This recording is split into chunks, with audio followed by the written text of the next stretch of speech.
देश में कोरोना की मौजूदा परिस्थिति चिंताजनक है।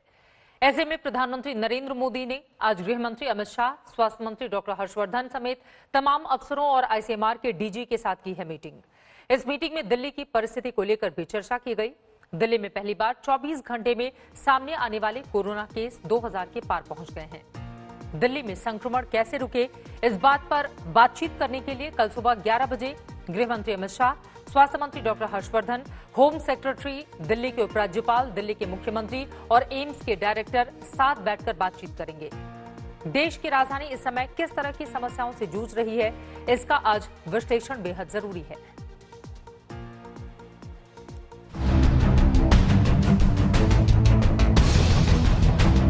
दहशत में है दिल्ली, कोरोना हो रहा बेकाबू, बढ़ती जा रही है महामारी की रफ्तार। पहली बार मरीजों की संख्या एक दिन में 2000 के पार। दिल्ली में बिगड़ते हालात की तस्दीक आज तक की डाटा इंटेलिजेंस यूनिट के आंकड़े भी कर रहे हैं। डाटा इंटेलिजेंस यूनिट के आंकड़ों पर गौर करें तो पता चलता है कि चेन्नई की तरह दिल्ली भी कोरोना के वक्र को समतल करने में नाकाम रहा है।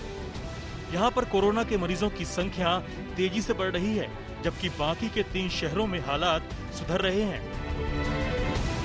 दिल्ली में कोरोना के बढ़ते आंकड़े लगातार डरा रहे हैं, खौफनाक भविष्य की तरफ इशारा कर रहे हैं।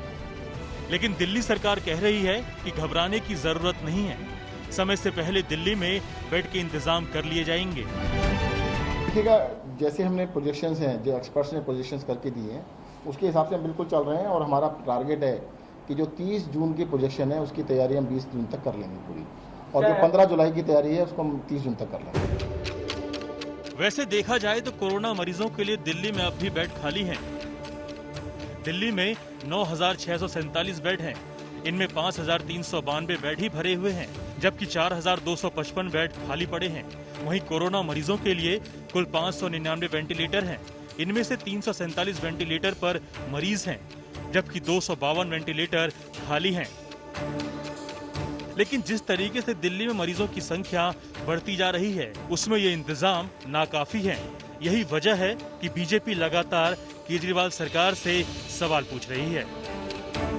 इतना आपने जो पैसा आपको मिलता है, दिल्ली सरकार को मिलता है, अगर आप सही तरीके से लगाते और अपने विज्ञापनों पे नहीं लगाते, आप इस महामारी के वक्त भी इतने बड़े बड़े विज्ञापन दे रहे हैं। आप न्यूज़पेपर में आज, टेलीविजन पे आज, रेडियो स्टेशन में, आप रेडियो खोलिए गाड़ी में, हर गाने के बाद उनकी आवाज आती है सीएम साहब की। इस समय चाहे सेंट्रल गवर्नमेंट हो चाहे स्टेट गवर्नमेंट हो, हर एक पैसा दिल्ली लोगों की सेवा के लिए जाना चाहिए। जुलाई के आखिर तक दिल्ली में 80,000 बेड की बात तो दिल्ली के डिप्टी सीएम ने भी कही थी। 31 जुलाई तक करीब 5.5 लाख केस पहुंच जाएंगे दिल्ली में, और उसके लिए करीब 80,000 बेड्स की आवश्यकता होगी। ऐसे में सवाल उठता है कि कोरोना मरीजों के लिए आखिर कहां से आएंगे 80,000 बेड? अगर सरकार ने 80,000 बेड की व्यवस्था भी कर ली तो केजरीवाल सरकार कहां से लाएगी मैन पावर? यानी डॉक्टर, नर्स और मेडिकल स्टाफ की टीम कैसे महज 1.5 महीने में तैयार हो जाएगी? जब हमारी पीक आ रही है जुलाई के एंड में, तब हमारे पास पर्याप्त मात्रा में डॉक्टर और नर्सेस होने चाहिए। इसके लिए कुछ कदम सरकार को उठाने पड़ सकते हैं, जैसे कि प्राइवेट हॉस्पिटल्स को पूरी तरीके से कोविड डेडिकेट करके और उनकी हेल्थ केयर मैन पावर को पूरी तरीके से इन्वॉल्व किया जाए।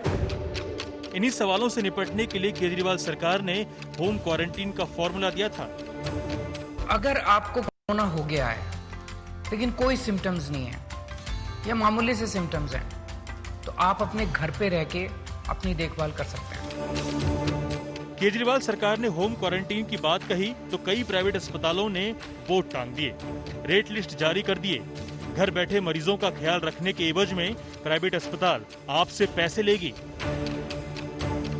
कोरोना के बहुत सारे मरीज होम क्वारंटीन में ठीक भी हो रहे हैं, लेकिन Rajiv Gandhi super speciality hospital के मेडिकल सुपरिटेंडेंट की माने तो होम आइसोलेशन से कोरोना के मामले बढ़े हैं। जहाँ पे ये बड़े घर हैं वहाँ कोई प्रॉब्लम नहीं है, लेकिन जो ओवर क्राउडेड एरिया है उसमें ये संक्रमण बढ़ सकता है। और अगर आपके साथ कुछ लोग ऐसे रह रहे हैं जिनको कोमॉर्बिडिटी, हाइपरटेंशन या डायबिटीज है, तो उसमें संक्रमण के बढ़ने के चांसेस बढ़ जाते हैं। जिस जनसंख्या में ये हमारे जो केसेस हैं उसमें बढ़ोतरी करेगा। दिल्ली पर खतरा बढ़ा है, लिहाजा केजरीवाल सरकार को कोरोना के खिलाफ कई मोर्चे पर लड़ाई लड़नी होगी। सुशांत मेहरा के साथ आज तक ब्यूरो।